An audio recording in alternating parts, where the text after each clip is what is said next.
A good Monday evening, everyone. I have had a lot of people over the past couple of days sitting there going, wow, you're showing temperatures way off. You're way wrong on the temperatures.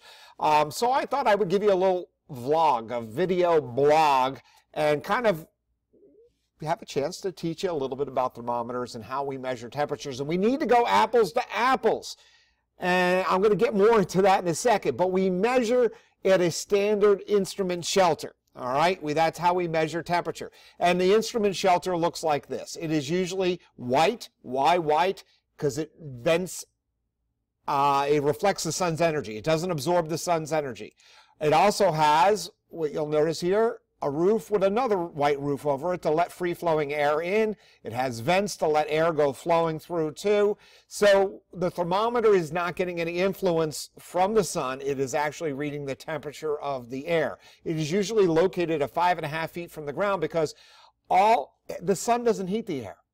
The sun heats the ground heats the air. That's why it's warmer at the ground, and then you kind of hit at 5.5 feet, you kind of hit a kind of a steady zone, and the temperature really doesn't, the harshest temperature difference between day and night will happen right at the ground level. I'll get to that in a second. So a white vented shelter is how we measure it. You need a standard because you have to compare temperatures from past to past. I can take a thermometer in your backyard and I can show that thermometer, I can move that thermometer around your backyard and probably get about 10 different readings in your own backyard. All right, so we don't use instrument shelters like this quite as much anymore. They look like this. This is a Stevenson screen. White vented, the sensor is 5.5 feet above the ground. There's free flowing air, and the National Weather Service will maintain these and take care of them. All right, so that's where we measure. And it's the standard across the world. We don't get it from here. The bank thermometers, that's not in our area. I just grabbed a picture of it. You know, one of the things that I always, I had problems with years. They used to have that old thermometer sign on M&T Bank on 17th Street in Altoona. And it was notoriously warm. And it ran notoriously warm. Well, then all of a sudden they put a new thermometer across the street. All of a sudden it's still warm, but it's not nearly as warm. Did the temperature change because they put a new sign on the other side of the street? No, the technology got a little bit better. But we don't use these because what this is reading is this sign is being heated up, the temperature inside there. Think about your car, how hot it gets inside on a sunny day. You have the heat inside of that thermometer, the sensor's right on it. Some of them are really bad, like the old M&T, and we're in it. So you can't use a bank thermometer and sit there and go, well, I saw it differently. You can't use one of these that it's pretty much a greenhouse. It lets the sun in, heats it up on the inside. So we have to have a standard. And the reason why we need a standard is to compare in the past. You don't want to sit there, all the people were telling me, oh, temperatures today at my house were in the mid-90s. You showed a record in 91, we broke the record. No, that was on official thermometer. Do you know your thermometer, if we take it back in time when that record was set, it would have read much higher. So that's why we use a standard. All right, so here's the high temperatures for today. Got up to 89 in Altoona, 90 in State College, 89 in Clearfield, 85 in DuBois, 88 in Bedford. I know some of your home thermometers. Now, some of you will sit there and go, well, mine's in the shade. Well, if it's near the house or under a porch, you have issues too. So here, on this case, on carports, you ever notice you don't get frost on a carport? Under a carport with your car? Well, most of the time. Why? Because the roof radiates energy down. The floor radiates energy up. So if you had a thermometer anywhere in here, even if it never gets sun on this side of the house, it's still going to run warmer than if you were out away from it. And in the winter, things can run off a good bit too. So that's where we get our temperatures, and all heating and all cooling comes from the ground. I also want to show you, I say cooling at the ground. That's why at an official thermometer reading where it's measured at 1.5 meters, 5.5 feet, the official low could be 38 degrees, but at the ground it got to the dew point and you had frost. All right, and I know some of you have home systems and you go, well, I bought and I paid money for it.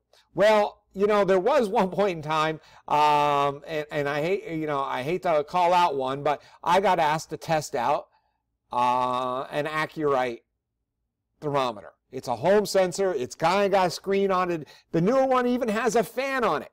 Now, this is an example in the winter. I was testing at different times of the year.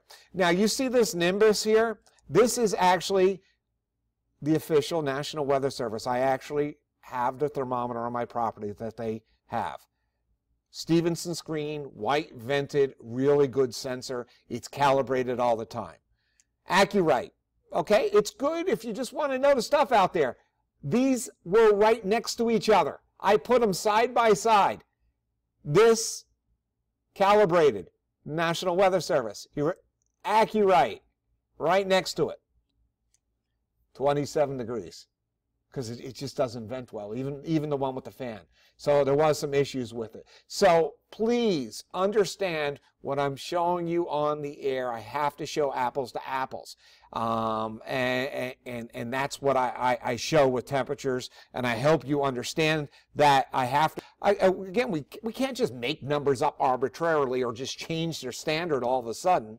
Just because they built a bank, it's got all of a sudden we got to throw away all the records. No, we have to keep it. Now, some of you, I wanted to bring this up too, and I know some of you are going, well, the Altoona airport is where they're getting some measurements. Well, there's an official thermometer right in the outskirts of the city.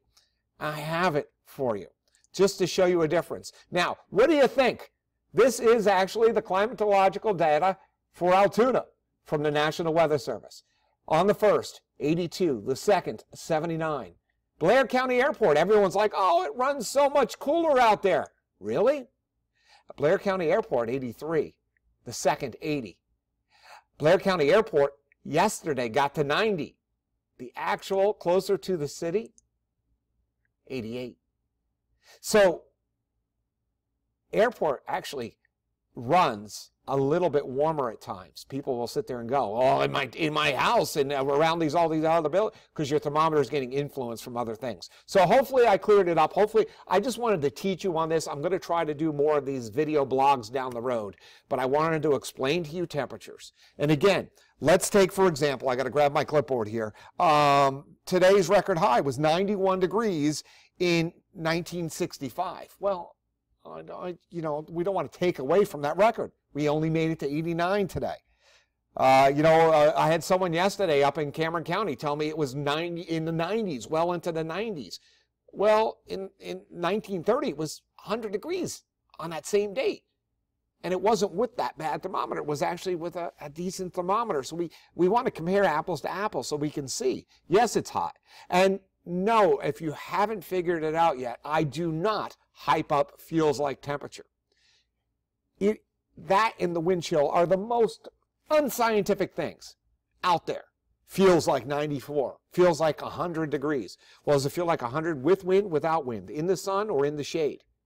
What kind of humidity was there that day? I could guarantee it feels like 100 and 100-degree day. If I can transport you to the two spots, they're not going to feel the same. There's so many different factors. And I really, and one of the things about it, well, it feels like 100 today. Well, yeah, but imagine what the feels like was the day we actually almost hit 100 a year ago, yesterday's date in 1930.